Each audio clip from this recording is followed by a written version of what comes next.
আসসালামু আলাইকুম রহমতুল্লাহ বারাকাতু। আজকের লাইভে সকলকে স্বাগত জানাচ্ছি। আজকে দুইটি বিষয়ে বিশেষ করে কথা বলতে চাই। এক নম্বর বিষয় হলো গাজীপুরের বিটিএলসি মসজিদের সে আলোচিত খতিব মাওলানা মহিবুল্লাহ মাদানী, ওনার অপহরণের বিষয়ে আজকে আমরা গোটা দেশবাসী যে একটা নাটক দেখতে পেলাম, নিঃসন্দেহে অত্যন্ত ধিক্কারজনক ব্যাপার এটি। ছি, আমরা ভাষা খুঁজে পাই না। একজন মুসলমান পুলিশ কিভাবে এই ধরনের নাটক করতে পারে?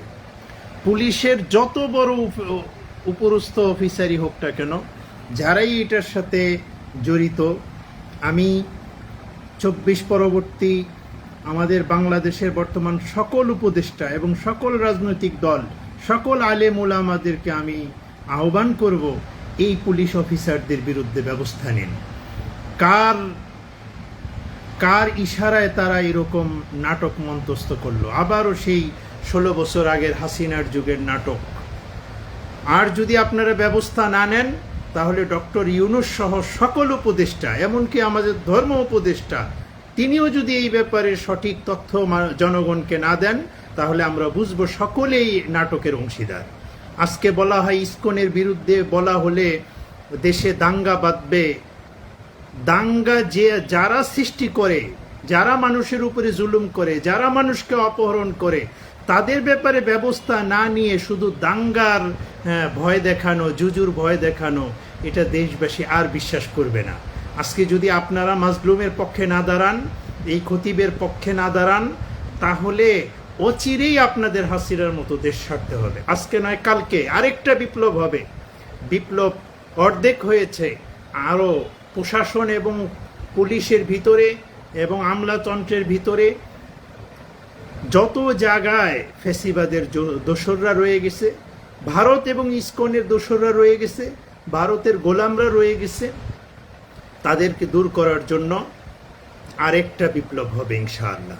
আরেকটা বিপ্লব হবে। ওই বিপ্লব বাংলাদেশের সবাই নামবে ওই বিপ্লবে ইনশাআল্লাহ। দ্বিতীয়ত আরও একটা বিষয় আমি বলতে চাই। খালেদ মহিউদ্দিন নামে এক সাংবাদিক, গতকালকে থেকে তার নড়াচড়া শুরু হয়ে গেছে। তাকে নানা রকমের কথা আমরা বলতে দেখছি। তিনি এখন খুব ন্যায্যতার পক্ষে এসে গেছেন।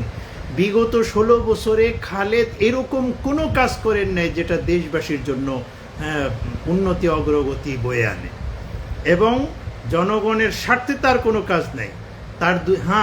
তিনি সাংবাদিকতা অনেক পটু, তিনি গুছিয়ে গাছিয়ে প্রোগ্রাম করতে পারেন, কথা ভালো বলতে পারেন। উনি এনসিপির সামান্তা শারমিনের সাথে যেরকম আচরণ করেছেন, সামান্তা তাকে উচিত জবাব দিয়েছে, আমরা ধন্যবাদ জানাই। এরকমভাবে হাসনাত আবদুল্লাহর সাথেও তিনি এরকম আচরণ করেছেন।